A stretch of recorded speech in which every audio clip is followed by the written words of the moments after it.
Zdaj pa je moje veliko veselje, da lahko na oder povabim Lukata Simoniča.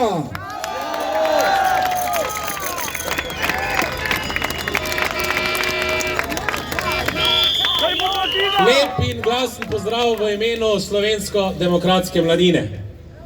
V državi, kjer kriminalci ustvarjajo in izvršujejo zakone, nikoli ne bomo našli pravice. Ko sodniki pri 24 nezakonitih voliščih, ko pri vsem tem, da tujci v tujini, v Argentini, v Avstraliji ne prejmejo glasovnic, rečejo samo to, da gre za formalno nezakonitost. Če so sodniki tisti, ki lahko kršijo našo volilno pravico, kaj še sploh lahko storimo? Kaj je lahko tisto, kar smo se danes zbrali, da tudi vsem izvoljenim poslancem jasno povemo? Danes stojimo tukaj ne le kot posamezniki, temveč kot skupnost, ki čuti, da se je nekaj globoko porušilo.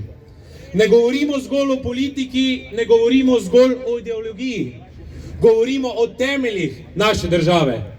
O tem, ali še živimo v državi, kjer je pravica obstajala, ali pa smo se znašli v sistemu, kjer pravica obstaja samo za nekatere. Dolga leta smo poslušali obljube, dolga leta smo verjeli, da se bodo stvari izboljšale, da bodo institucije opravile svoje delo, da bodo tisti, ki so odgovorni, nekoč tudi odgovarjali. A namesto tega smo dobili nekaj drugega.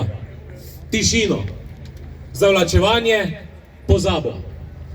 Afero za afero. Pojavi se razburkana javnost, nato pa počasi vse izgine, kot da se nič ni zgodilo. Spomnimo se primera farmacevtka, spomnimo se Šuterjevega zakona, spomnimo se afere Stožice in še bi lahko naštevali. A z vsakim takim primerom se ne izgubi le resnica, izgubi se tudi upanje in zaupanje v pravno državo. Zaupanje, da nismo doživeli tranzicijske levice, ampak da smo še vedno ostali v totalitarnem sistemu, kjer nekateri masno in masno služijo. Pod to vlado smo živeli, da ljudje zapirajo, ker so kritični do bivše oblasti. Da se na vse pretege trudijo, da so zaščitili levo politično radikalno elito. In danes citiram bivšo generalno sekretarko Gibanja Svoboda, Vesno Vuković, ki pravi, da bivša ministrica, danes poslanka, krade kot sraka. In ta ministrica danes odloča v naši usodi.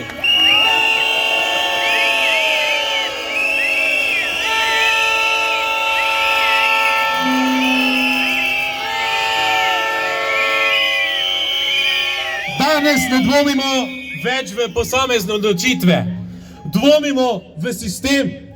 Sprašujemo se, ali pravila sploh še veljajo za vse enako. Sprašujemo se, ali obstajajo ljudje, ki so nad zakonom in kar je najhuje, vse več ljudi verjame, da je temu tako. Ko smo slovensko-demokratsko mladino obiskali vse volilne okraje v Sloveniji, kjer smo po desnem pasu šli praktično od kraja do kraja, ljudje ne verjamejo tej državi. Ne verjamejo, da bodo sodišča tista, kjer lahko pripeljejo Zorana Jankovića ali drugega župana največjega mesta, gospoda Arsenovića, pred sodišče in jim pošteno sodijo. Posebej boleče je, ko se odpirajo primeri, ki bi se morali pretresti celotno našo družbo. Pa kljub temu ostajamo brez jasnega epiloga. Primeri, kjer so prizadeti najranljivejši, kjer bi morala država pokazati svojo moč in svojo odločnost in svojo moralno držo, pa tega ne stori. Takrat ne odpove le sistem, takrat pove tudi občutek pravičnosti, ki drži to družbo skupaj. In imamo vlado, bivšo vlado, ki se je bala, ko so nekateri na videih preko špagetov razlagali vse, kaj je mogoče. Pokazali so poden našega družbenega delovanja. To vse skupaj ustvarja občutek nemoči. Občutek, da se nikoli in nikdar nič ne spremeni. A danes nismo tukaj zato, da bomo obupali. Danes smo tukaj, da povemo, da tega ne sprejmemo. Da ne pristajamo na to, da se afere pozabijo.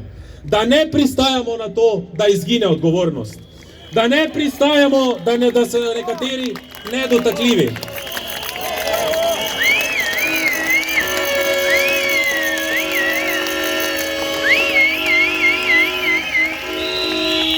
V Slovenski demokratski mladini smo se odločili, da bomo povzeli idejo naših, bomo rekli, kolegov iz Gibanja Svoboda mladi, da kriminalec naj ne bo politik.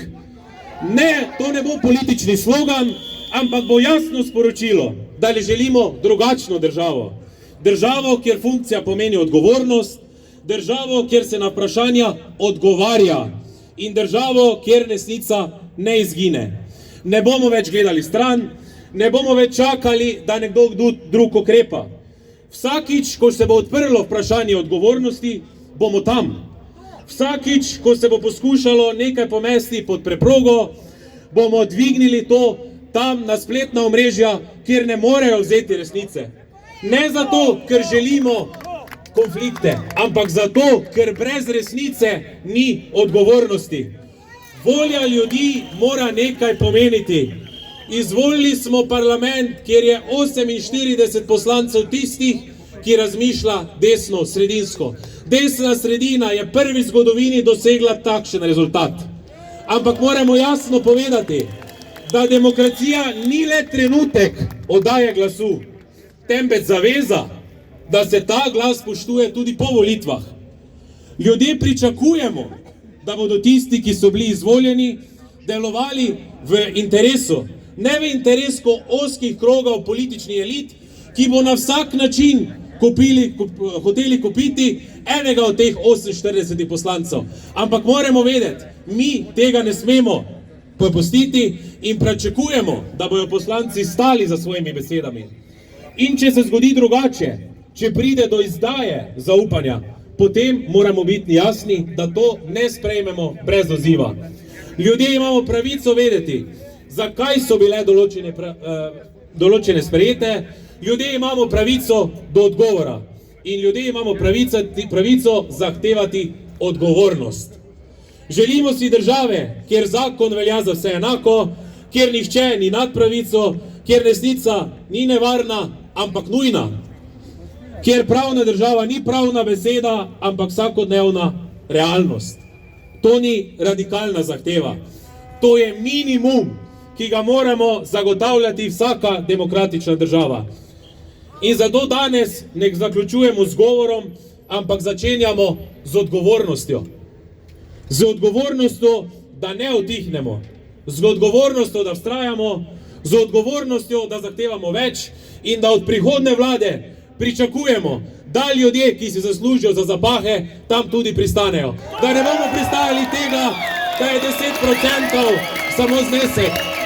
Da se ne bo nobenemu odpisovalo več 30 milijonov dolgov.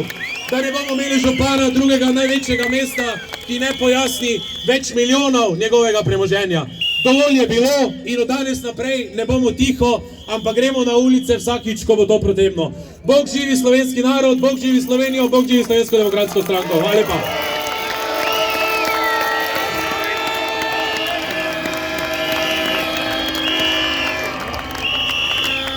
Hvala lepa, Luka Simonič in na oder že vabim Klejo Jeretič, vzhajajočo zvezdo slovenske politike iz Primorske.